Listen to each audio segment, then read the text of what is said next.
Good morning students.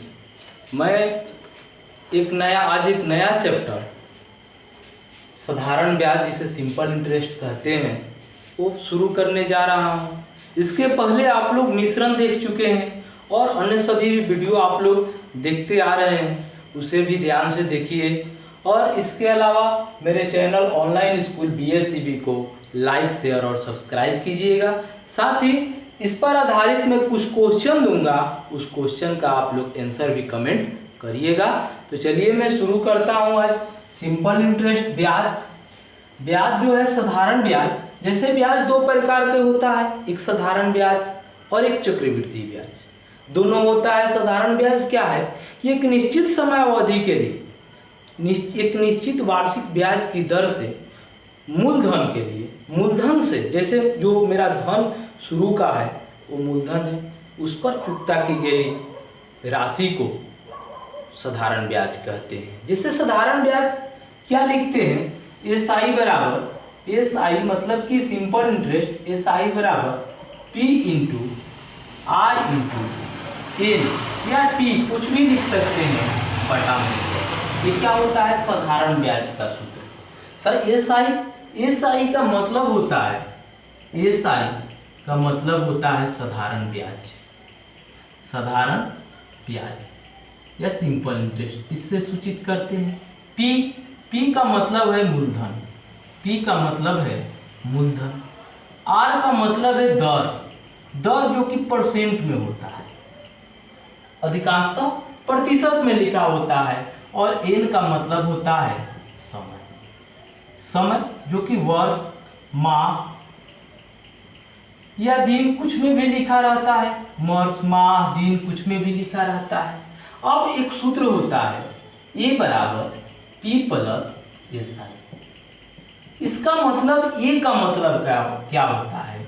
A का मतलब होता है मिश्रधन। मिश्रधन का मतलब है कि मूलधन के साथ जो हमें ब्याज मिला उसे जोड़ दिए तो हो गया मिश्रधन। A बराबर P प्लस SI। अब देखिए यही सूत्र है और इसी सूत्र पर आधारित साधारण ब्याज के जितने भी क्वेश्चन हैं उसी पर हम लोगों को हल करना है। तो देखिए जैसे पहला सवाल मैं शुरू कर रहा हूँ, जिसमें दिया है, क्या दिया है कि 988 रुपये की राशि पर 18% वार्षिक ब्याज दर से 5 वर्ष के अंत में कितना साधारण ब्याज अर्जित होगा। तो सबसे पहले हम लोगों का मूलधन दिया है P बराबर 988 रुपये, इसे मूलधन कहते हैं। इसके बाद राशि पर 18% यानी कि दर दिया है 18%। क्या दिया है? 18%।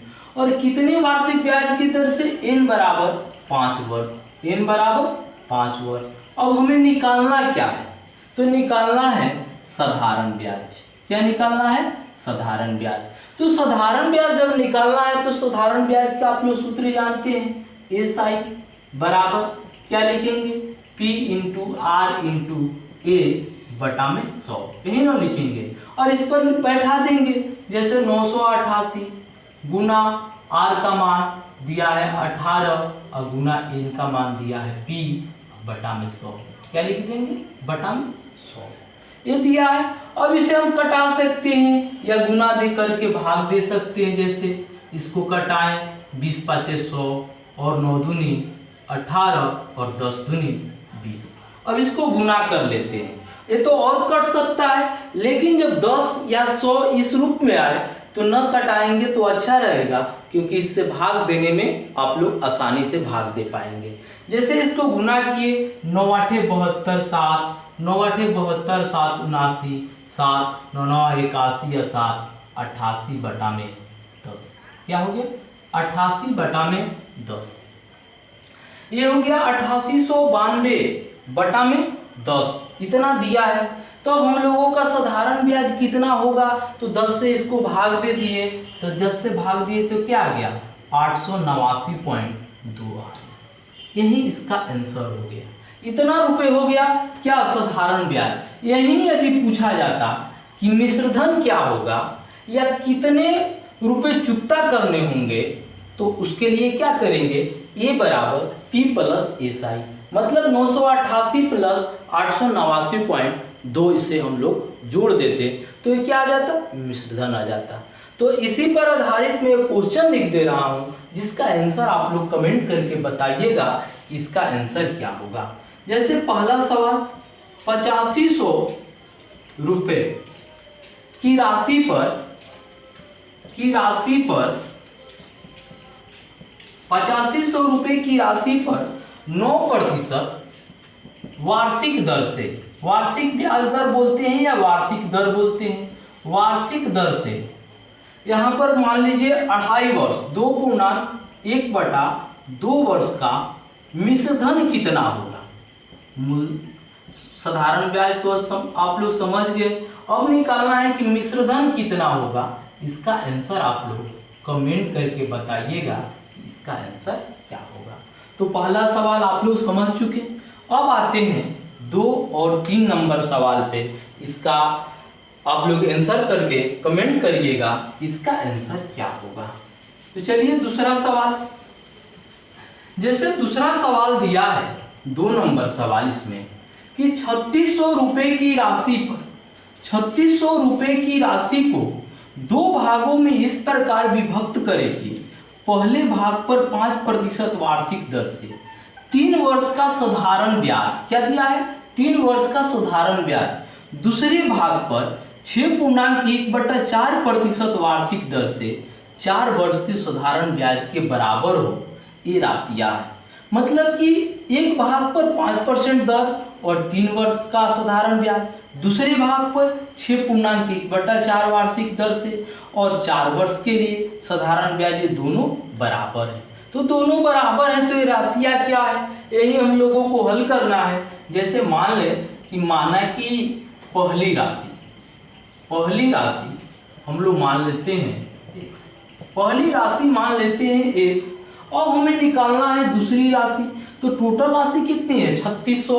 तो दूसरी राशि बराबर हम लोग लिख सकते हैं, क्या लिखेंगे 3600 माइनस x, क्या लिखेंगे 3600 माइनस x। कितना रुपये हो गया, ये इतना रुपये हो गया। अब दोनों का साधारण ब्याज बराबर करेंगे तो साधारण ब्याज का सूत्र लिखा है मूलधन गुना दर गुना समय बटा में 100। तो पहला का हम लोग x माने हैं, x गुना r, पहला का दर है 5%, 5 और गुना समय कितना है 3 बटा में 100 लिख देंगे। दूसरा भाग का 3600 माइनस x गुना, अब देखिए इसमें 6 दर दिया है 6.1/4, इसको पूर्णांक तोड़ेंगे तो 25/4 हो जाएगा, 25/4 गुना, अब देखिए समय कितना दिया है 4, तो इसका भी साधारण ब्याज कर मूलधन गुना समय, मूलधन गुना दर गुना समय और बटा में 100 होता है, तो बटा में 100 लिख दिए। अब इसमें देखिए 100 और 100 दोनों तरफ कट जाएगा और ये 4 भी कट जाएगा। अब हमें बचा 15x और 25 से गुना करेंगे 0 0, 25 छक्का 150, 15 25 9 कितना हो गया 90,000 माइनस 25x। इसको इधर लाएं, क्या हो जाएगा 15x प्लस 25x बराबर 90,000। समझ में आ रहा है। और 15x और 25x जोड़ दिए 40x बराबर 90,000। अब x से 40 से 90,000 में भाग देंगे तो कितना हो जाएगा 40 दूनी 80, 10 बचेगा 100, तो फिर 40 दूनी यानी कि 225 रुपये। कितना हो गया 225 बोले 90,000 है, यहाँ पर 2250 रुपया। कितना हो गया 2250 रुपया। तो x का मान निकल गया। अब ये राशियाँ हैं यानी कि दोनों राशि निकालनी है, तो हम लोग पहली राशि निकालें तो पहली राशि कितना हो गया 2250 रुपये और दूसरी राशि कितनी होगी, तो दूसरी राशि भी घटा लेंगे उसमें से 3600 से 2250 घटाएंगे, कितना बचेगा 0, 5 में से 2 3, 1350 आ गए। यही इसका आंसर हो गया। ये दोनों ये राशियाँ हैं तो कितना है 2250 और 1350। इस पर आधारित आप लोग एक क्वेश्चन लिख दे रहा हूँ जिसका आंसर कमेंट करके बताइएगा। दिया है जैसे 1500 रुपये 1500 RS की राशि को 2 भागों में दो भागों में इस प्रकार विभक्त करेगी, इस प्रकार विभक्त करेगी, इस प्रकार विभक्त करेगी पहले भाग पर, क्या पहले भाग पर दिया है 10% वार्षिक दर से, 10% वार्षिक दर से 5 वर्ष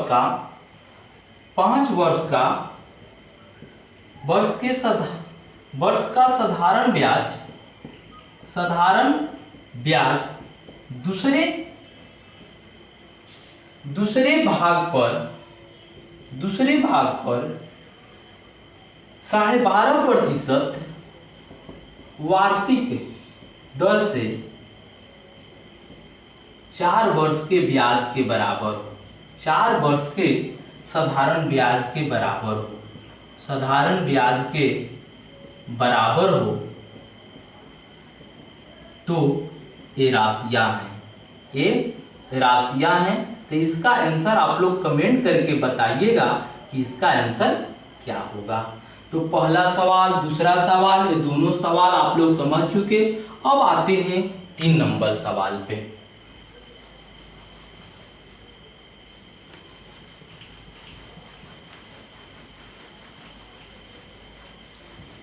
तीन नंबर सवाल दिया है, जैसे 3 नंबर सवाल में कि x तथा y की दो समान राशियां, मतलब दोनों समान राशि है, 7.5% वार्षिक दर से क्रमशः 4 वर्ष तथा 5 वर्ष के लिए उधार दी गई। यदि इनके द्वारा दिए गए ब्याज में 150 रुपये का अंतर हो तो प्रत्येक दी गई राशि कितनी है। तो देखिए इसको कैसे हम लोग बनाएंगे। इसमें देखिए जैसे दर दिया है आर हम लोगों का दिया है 7.5%, ये तो निश्चित है, दोनों में है। इसके बाद एन, जो हम लोग एन लिख रहे हैं, इनमें 2 दिया है, एक 4 वर्ष और एक 5 वर्ष। इसके लिए क्या लिखेंगे, वर्ष का अंतर, एन बराबर वर्ष समयों का अंतर। इसमें क्या लिखेंगे, समय का अंतर। तो समय का अंतर कितना है, ये देखिए समय का अंतर, तो 5 - 4 बराबर 1। और राशि, क्यों कि राशि जो है t बराबर 100 रुपये दिया है, x तथा y दोनों बराबर है, तो दोनों बराबर है तो इसको p मान लेंगे। क्या मान लेंगे, p मान लेंगे। अब देखिए इसमें कितनी राशि दी गई है, तो हमें p निकालना है और दोनों का ब्याज में अंतर कितना है, SI, यानी कि 150 रुपये। क्या है, 150 रुपये, ये ब्याज में अंतर है। तो इससे यदि हम लोग क्या निकालना है, हम लोगों को वह राशि निकालना है। क्या निकालना है, p हम लोगों को निकालना है। ये सूत्र पर हम लिखेंगे p बराबर क्या लिखेंगे, SI गुना 100 बटा में r गुना n। क्या लिखेंगे, r गुना n। तो SI मतलब इसमें ब्याज में कितना अंतर है, तो 150 रुपये गुना 100 बटा में r तो इसका निश्चित है 7.5%, और गुना n कितना दिया है। ये कब करेंगे, जब मूलधन बराबर हो, ये दोनों जब मूलधन बराबर हो तब, जब p समान हो तब। यदि दोनों का अलग अलग है तो दोनों का अलग अलग निकाल के हम लोग करेंगे, और दोनों का बराबर है तो इस पर हम बैठा देंगे। तो इस पर हम बैठाएंगे तो यहाँ पर दशमलव हटाएंगे, गुना 10, 75 दूनी 150, यानी कि कितना आ गया, 2000 रुपये। कितना आ गया, 2000 रुपये। यही इसका आंसर हो गया। ब्याज में 150 रुपये का अंतर है, तो प्रत्येक दी गई राशि कितनी है। यदि हम लोग इस पर लिखते तो इसको क्या लिखते, एक देखिएगा दोनों का कैसे हम लोग लिख सकते हैं। जैसे लिखेंगे x गुना 7.5 गुना 4 वर्ष बटा में 100, और y, तो y को दोनों समान राशि है, तो हम क्या करेंगे, घटाएंगे। तो यहाँ पर देखिए ये ज़्यादा समय के लिए है तो ये बड़ा होगा, तो यहाँ पर गुना 5, और फिर लिखेंगे x गुना 7.5 गुना 4 बटा में 100 बराबर साधारण ब्याज का अंतर कितना है 150। इस पर हम लोग निकाल सकते हैं। इस पर आधारित मैं एक क्वेश्चन लिख दे रहा हूं जिसका आंसर आप लोग कमेंट करके बताइएगा कि उसका आंसर क्या होगा। देखिए इसमें जैसे 3 नंबर सवाल x तथा y को दो समान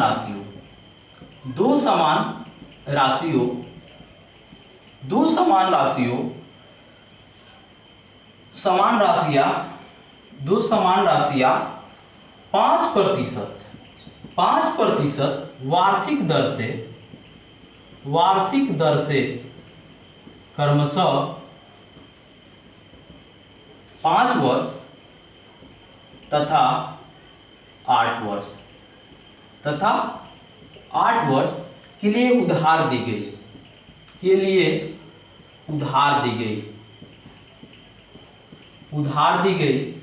अब दे रहा है कि यदि इनके द्वारा दिए गए ब्याज में 180 रुपए का अंतर हो तो प्रत्येक दी गई राशि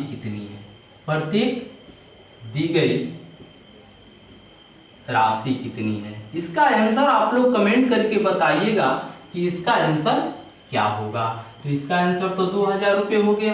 ये 3 नंबर सवाल भी आप लोग समझ चुके। अब आते हैं हम लोग 4 नंबर सवाल पे।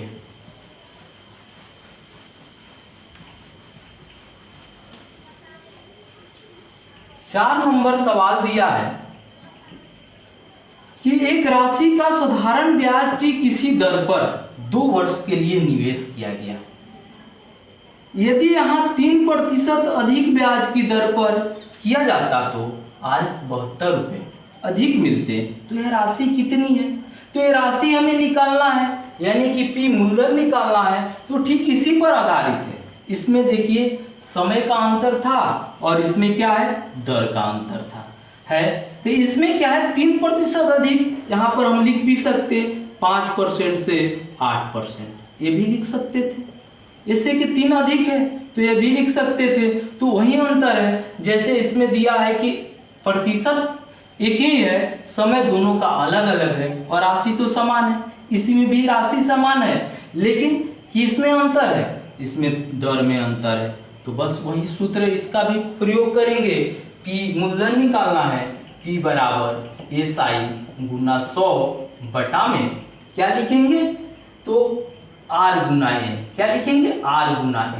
तो SI मतलब एक इनका सिंपल इंटरेस्ट क्या दिया है 72, तो 72 गुना 100 बटा में R गुना N, मतलब दर में कितना का अंतर है 3 का, तो 3 और गुना समय कितना है 2 वर्ष, तो 2 इस पे कटा लेंगे।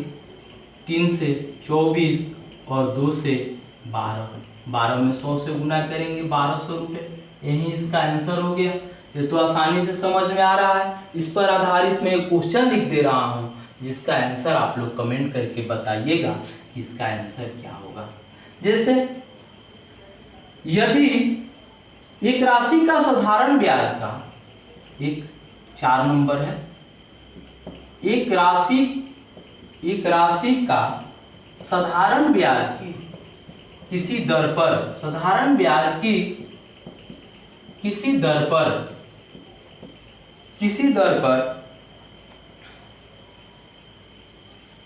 2 वर्ष के लिए या वार्षिक, या लिख दे रहे हैं दर पर वार्षिक दर पर वार्षिक 8% से 7.14% हो गया, तो एक वर्ष में ब्याज का अंतर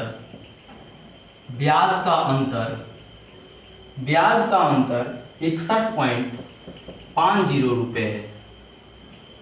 तो राशि कितनी है इसका आंसर आप लोग कमेंट करके बताइएगा कि इसका आंसर क्या होगा। अब आते हैं 5 नंबर सवाल पे। किसी धनराशि का 1/3 3% वार्षिक दर पे, 1/6 भाग 6% वार्षिक दर पे तथा शेष धनराशि 8% वार्षिक दर पर निवेश कर जाती है। यदि एक वर्ष में कुल साधारण ब्याज रुपये 600 मिले तो वह धनराशि कितनी है। पहला धनराशि मान लीजिए, टोटल धनराशि हम लोग x मान रहे हैं, कुल राशि बराबर x रुपये। क्या मान लिए, x रुपये। इसका 1/3 मतलब x/3 कितने दर से, तो 3% वार्षिक, तो गुना 3। क्या लिख दिए, गुना 3। फिर इसका ब्याज क्या होगा, तो मूलधन गुना समय गुना दर। समय क्या है, 1 वर्ष है, बटा में 100, तो 1 तो लिखना कोई जरूरी नहीं है। प्लस इसका करेंगे दूसरा भाग, 1/6 भाग है, यानी कि 1/6 गुना क्या लिखेंगे इसमें 8%, कितना दर पे 6%, तो 6/100 प्लस शेष भाग। अब शेष भाग निकाल लेंगे, जब 1/3 भाग और जोड़ 1/6 भाग हम लोग उपयोग किए, दोनों है 1/3 और 1/6 जोड़ेंगे तो क्या आ जाएगा 3/6, यानी कि 1/2 क्या बचा 1/2, तो 1/2 भाग बचा x/2 कितने दर से, तो इसका दर कितना दिया है 8% वार्षिक दर से, गुना 8/100 बराबर टोटल कितनी है ब्याज 600 रुपये। तो अब देखिए इससे हम लोग x का मान निकाल लेंगे, जैसे 3 कट गया, 6 कट गया और 2 से 4 कट दिए, क्या बचा x/100 plus x/100 plus 4x/100 बराबर 600। अब देखिए इसको जोड़ लेंगे, इसीलिए 100 रखे नीचे, तीनों का बराबर है तो जोड़ सकते हैं, 1 1 2 4 6x/100 बराबर 600। और यदि x का मान निकाले तो क्या लिखेंगे 600 गुना 100/6, क्या कट जाएगा, यानी कि कितना हो जाएगा 10,000 रुपये। कितना हो गया इसका आंसर 10,000 रुपये। राशि कितनी है, तो कितनी राशि है 10,000 रुपये। इस पर आधारित मैं क्वेश्चन लिख दे रहा हूँ, जिसका आंसर आप लोग कमेंट करके बताइएगा कि इसका आंसर क्या होगा। देखिए इस पे आधारित 5 नंबर सवाल पे मैं लिख दे रहा हूं, किसी धनराशि का 1/4 भाग 4% वार्षिक दर पर कमा 1/6 भाग 1/3 भाग 6% वार्षिक दर पर तथा शेष भाग क्या लिखा है, शेष भाग 6% वार्षिक दर पर 6% वार्षिक दर पर निवेश की जाती है, दर पर निवेश की जाती है। यदि एक वर्ष में कुल ब्याज, और एक चीज यहाँ पर ध्यान दीजिएगा कि जैसे 1/2 ये वाला नहीं लिखेंगे, इसको 1 में से घटा लिए हैं तब आया है 1/2। आप लोग भी इसमें घटा लीजिएगा। एक वर्ष में कुल ब्याज 275 रुपये है, कितना है 275 रुपये है, तो वह धनराशि कितनी है, बस इतना ही सवाल। अगले पार्ट में मैं और कुछ सवाल लाऊंगा साधारण ब्याज का बहुत ही इम्पोर्टेंट चैप्टर है, इसे आप लोग ध्यान से देखिएगा। तो हमारे चैनल ऑनलाइन स्कूल BSCB को लाइक शेयर और सब्सक्राइब कीजिएगा। साथ ही दिए हुए क्वेश्चनों का आंसर भी आप लोग कमेंट करके बताइएगा। धन्यवाद। आप लोग इसका स्क्रीनशॉट ले सकते हैं।